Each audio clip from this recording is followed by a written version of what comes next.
Hello po mga kapraps. Dito tayo ngayon sa isang property na for sale. Ito ay matatagpuan natin dito sa bayan ng Nagcarlan, Laguna.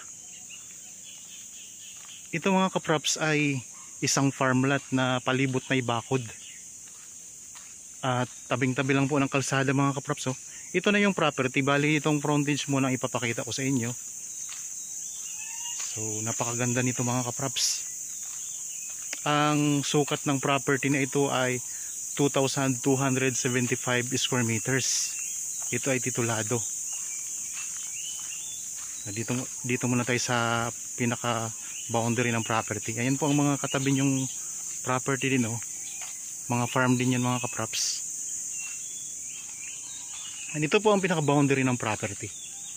Yan. Simula dito, yan, mayroon na rin yung barbed wire sa taas. Ayan, may barbed wire din po yan sa taas ng simentadong bakod. So safe na safe itong property, So ito yung simula hanggang doon po. So ang frontage nito mga kapraps ay napakahaba. Nasa 170 meters. At meron din itong linya ng kuryente at saka tubig. So maya maya po papasok tayo, sasamahan nyo lang po ako. Papasok tayo doon sa loob para makita natin kung gaano kaganda itong property. Ito yung mga katabi, yung kaharap, katapat na property din naman. Kasi may mga viewers tayo na gustong makita yung mga katabi din ng property. Kaya yan, ang ganda din ng katabi niya.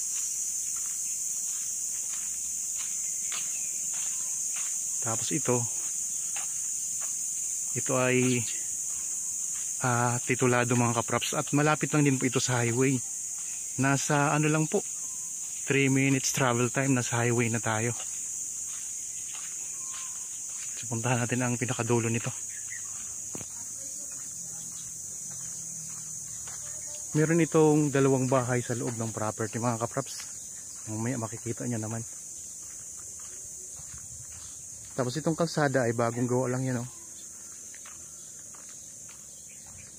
So safe na safe po ito kasi ayan po, may barbed wire pa siya sa ibabaw ng sementadong pader mga kapraps. Tapos mayroon na kayo ditong mga solar. Yan, may mga solar na rin po yan na naka-install. Sa perimeter niya may mga solar na siya, may mga ilaw na.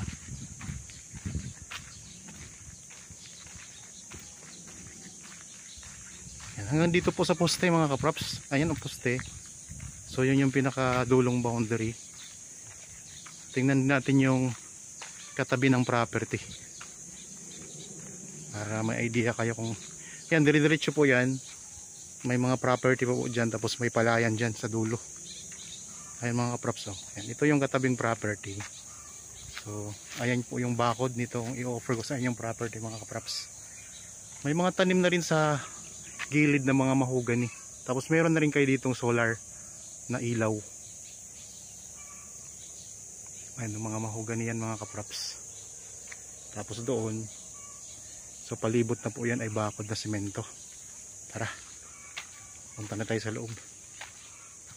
Habang kayo po ay nagpapahinga dyan at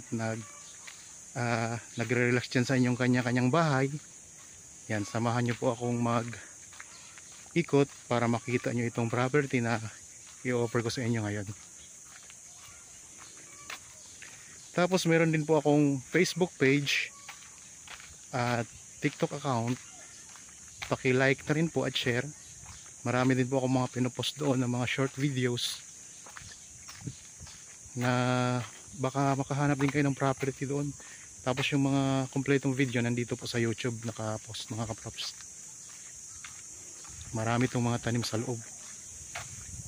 So inuuna muna natin dito ang ang frontage.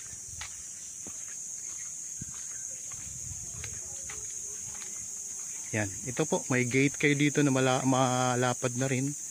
Kasyang-kasya yung sasakyan dito mga kapraps. Yan, so mga ano siguro 6 na metro itong gate. Tara, pasok po tayo.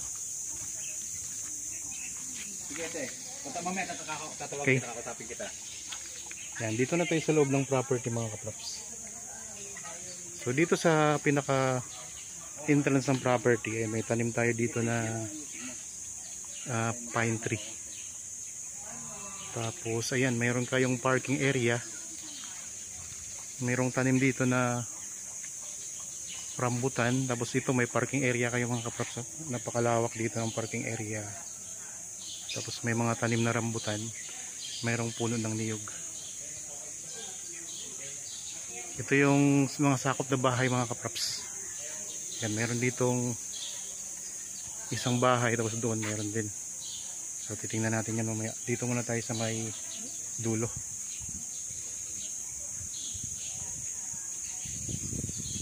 So ito meron din itong space mga kaprops.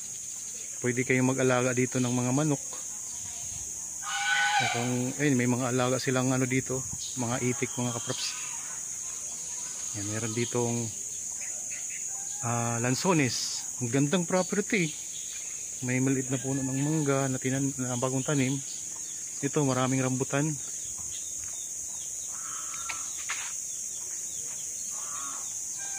Tapos dito mga kaprops, yan daming mga alaga nilang mayroong gansa, may pabo, mayroong mga itik oh. Tapos marami siyang mga tanim dito. Ayan, maraming mga puno ng lansones. Tapos marami ding rambutan, mangga. Yan, may mangga din tayo. Ito guyabano. Marami na ring bulaklak ang guyabano mga kaprops oh. Tapos mga lansones, marami na ring bulaklak. Dito sa bahaging ito ng property, ayan, maraming mga tanim na iba-iba. So meron din tayo ditong mga saging doon sa dulo. May saging din po. Tapos may mga kulungan po ng mga alagang hayop dito.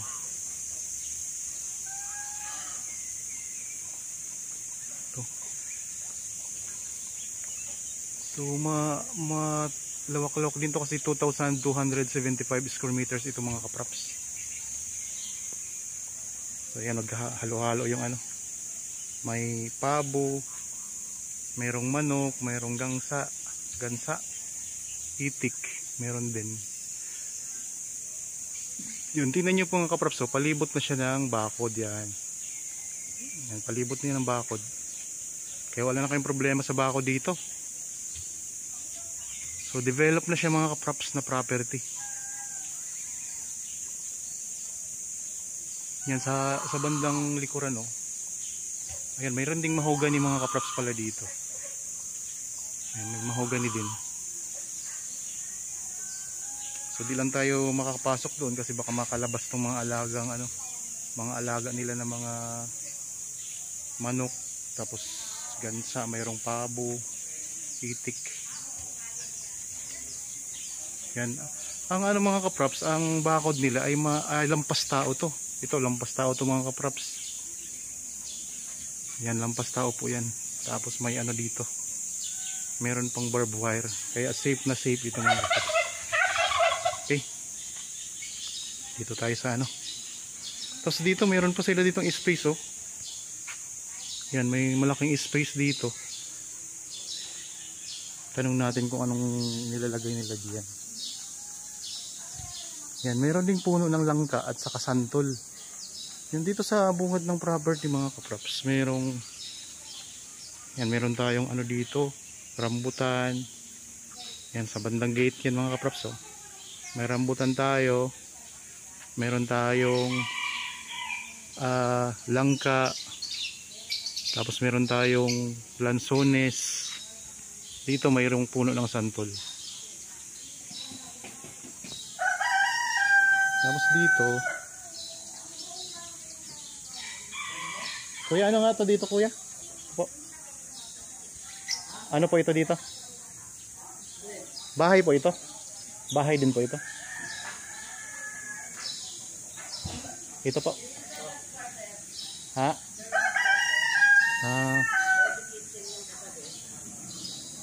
Tapos dito po, pwedeng budiga, pero ano po yung dating nilagay? Kabayo ba yun? Kasi ginagawa lang namin yan. So ito may malaking pwede nyo gawing bodega mga kaprops dito. Ngayon, nilagyan nila ng mga alagang aso. Yan. Pwede rin ano, pwedeng tayuan ng bahay din ano. Pataasan kasi buhos yun eh. Kasi ito, sino nakatira po dito? Sagas water yan sa mga tao. Mga tauhan. Yan, dito pala nakatira yung mga tauhan. Yung dirty kitchen. Ginawa namin laundry yun doon. May laundry din dito mga kapaps. Yan, wala na kayong problema sa tubig. Ang tubig dito ay deep well at saka nawasa. Ayun, mayroong deep well daw dito at saka nawasa ang source ng tubig. Dito ang pwedeng dumaan po dito. Nandito tayo sa may bandang likuran.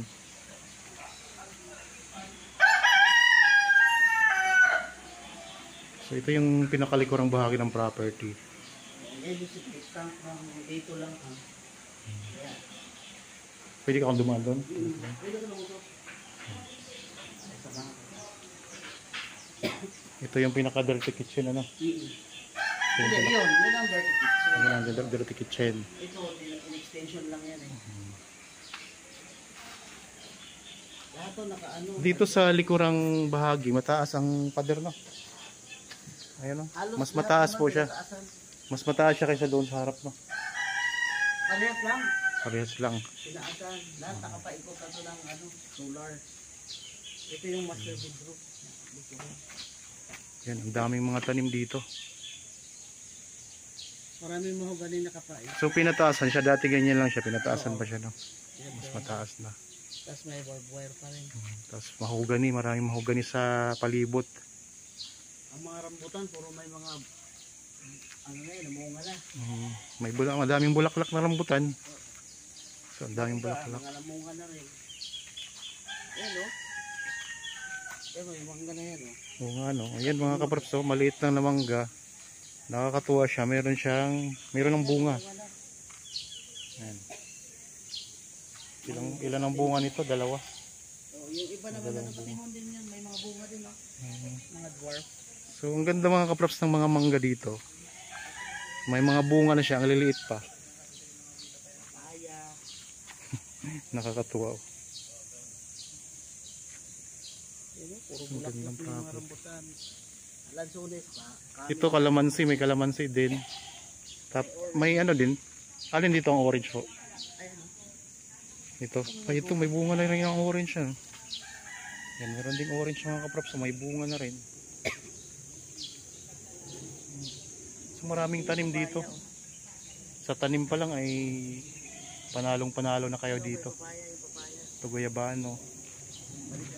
Ayan, papaya. Maraming tanim. Di na niya kailangang magtanim pa kasi marami na siya.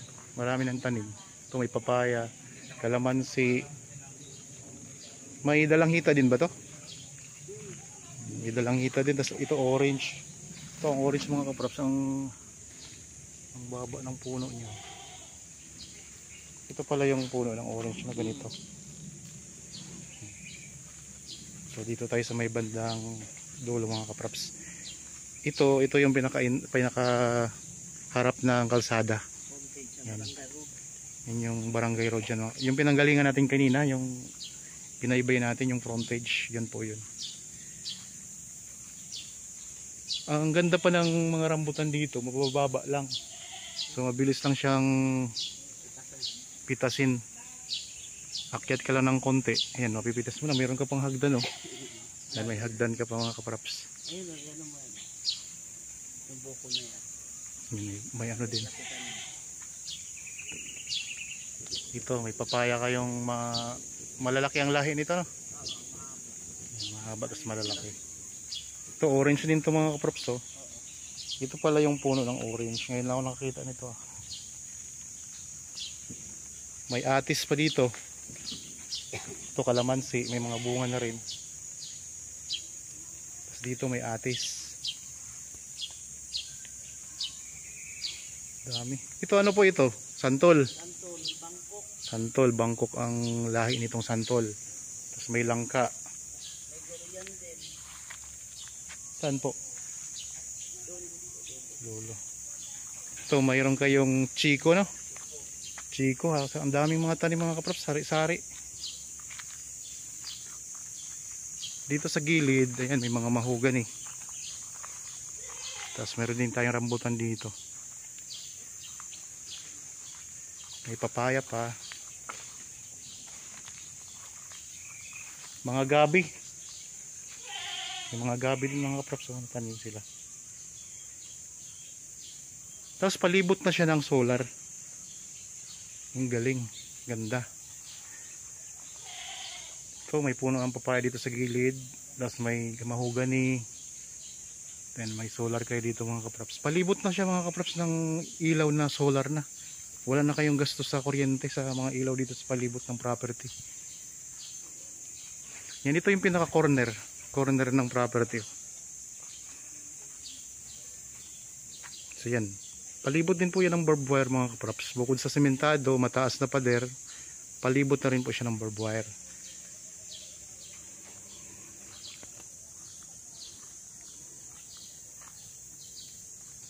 Ito, may mga santol, may mga bagong tanim din.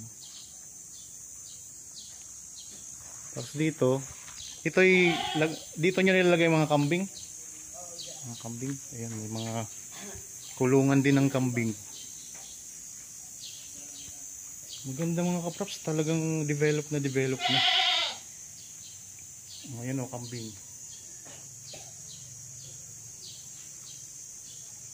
Yan ang kambing, wow, kambing. So kung mapapansin nyo, yung bakod, pinataasan lang na. Dati kasi mababa lang yun. Pero ngayon, tingnan nyo mga kaprops. Lampas tao na siya. Saka puro paikot yan ng solar, kahit hindi ka nagagamit ng ilaw sa... Ayan, so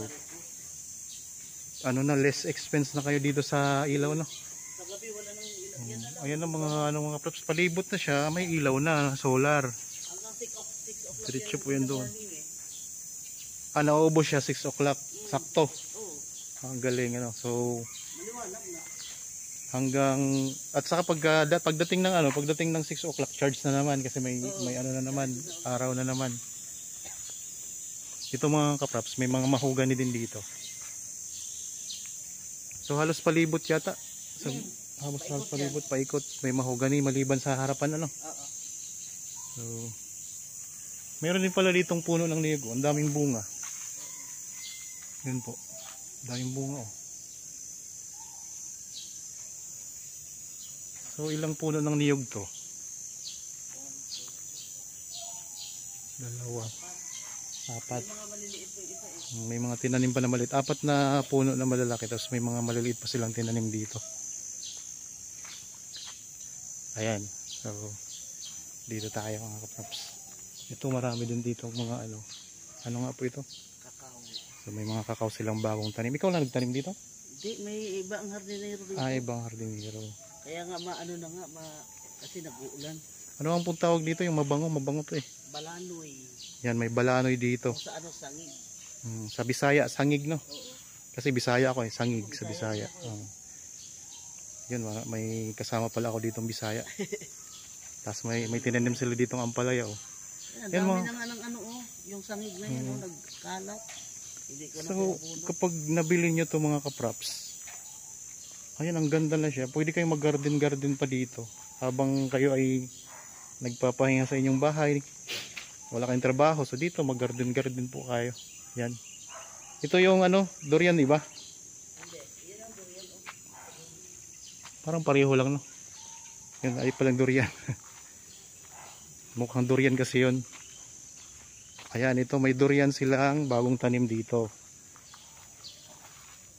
Ito, mga kaprops. Saluyot ba to? Ayan, may saluyot dito. May mga gulay ka, may mga prutas ka na, may mga gulay ka pa. Ang daming mga gulay mga kaprops. Tapos ito, yan, may pinya pa nga, oh. Tapos ito, may chiko pa sila. Meron tayo ditong mga sili. Tapos merong mga dito, talong. Garden. Small garden. May farm ka, mga prutas, mayroon ka pang small garden mga kaprops. So ulitin ko lang mga kaprops ha. Ang property na ito ay may sukat na 2,275 square meters. Ito ay titulado. Ito ay matatagpuan natin sa bayan ng Nagcarlan, Laguna. Napakaraming mga tanim. Palibot na siya ng bakod na semento at meron pa siyang barbed wire. Ang perimeter area ng property ay napapalibutan na rin po ng mga solar na ilaw, kaya makakalis na po kayo sa bayarin sa kuryente. Yan, kita nyo naman po ang mga tanim mga kapraps. Ang frontage ay nasa 170 meters mga kapraps, ang frontage nito. Tapos ayan po, ang ganda ng mga tanim niya kasi mga namumunga na. Tapos meron pa ditong bahay na dalawa. Ang isa ay yung tinitirhan ng manggagawa nila dito mga kapraps.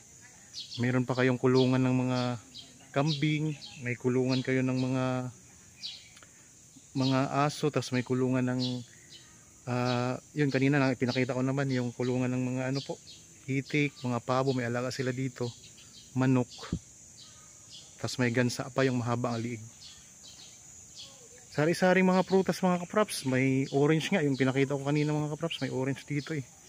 Tapos may papaya, may atis, may chiko, may kalamansi, may guyabano, mga niyog, may mga saging. So sari-saring mga tanim dito mga kapraps. Tapos may mga gulay pa, mga tanglad. Tapos ang ganda ng mga mangga, namumunga na. Tapos ang orange, ito may orange nga dito, nakita ko na kanina, nakita ko pa rin sa inyo yan. Tapos malawak yung parking area nyo. Pagpasok pa lang sa property, malawak yung parking area. May linya na ng kuryente, may linya na rin ng tubig. Yan, ito yung nakakatuwang mangga na pinakita ako na ano, hindi papakita ko ulit. May mga bunga na yan. Maliit lang siya pero may mga bunga na yan mga kapraps. May mga bagong tanim na niyog. Tapos may mga palibot siya na mahugani sa property ng kapraps. Tapos itong bahay, ayan, maganda rin po ang bahay, kaya titira na lang kayo dito. Tingnan natin dito mga kapraps. Balik tayo dito sa may harapan. So dito may mga tanim din ng mga halaman. Tapos ito, ganda ng mangga mga kapraps, may bunga na rin kahit maliit pa. So kaya kung interested po kayo, pwede kayong pumunta dito para tingnan itong property. Ayan, may lansones dito sa may bandang harapan. Tapos may solar din yung bahay. Ayan, may solar din yung bahay. Tapos ito, meron kayo ditong space na may mga lamesa din.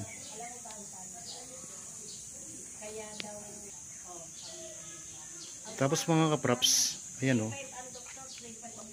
So doon sa farm ninyo na maraming tanim, meron din silang nilagay na bako dito na bakal yan. So nakabakod yung mga yung farm na sa gilid ng bahay mga kapraps. Meron din silang gate yan. So kung sakaling gusto nyong makita yung pinakaloob ng bahay, pwede po kayong pumunta dito, pwede nyong actual na bisitahin para kayo mismo ang makapunta dito sa loob at makita nyo yung loob ng bahay mga kapraps. So ayan, dito tayo, balik tayo dito sa ano, meron pa kayong duyan dito sa harapan, no? Kung gusto mong mag-relax, may duyan pa kayo dito sa harapan. Tapos ito yung pinakaharapan ng bahay. Pakita ko lang yung pinakaharapan mga kapraps.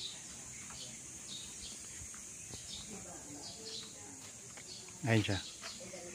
Ang ibang mga detalye makikita nyo po sa description box at sa title nitong video.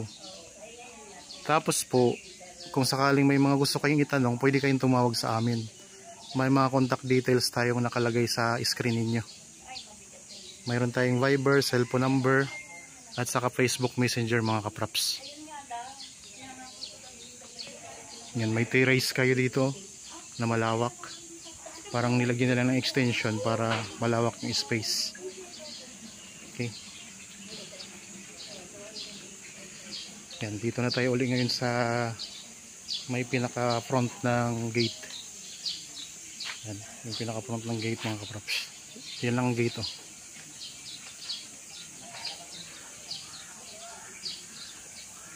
So kaya kung interested po kayo, ayun, tawagan nyo lang po kami para makita yung personal itong property mga kaprops. Napakaganda niya. Dito lang po ito sa Nagcarlan, Laguna. Malapit lang po ito sa National Highway. Nasa 3 minutes travel time lang.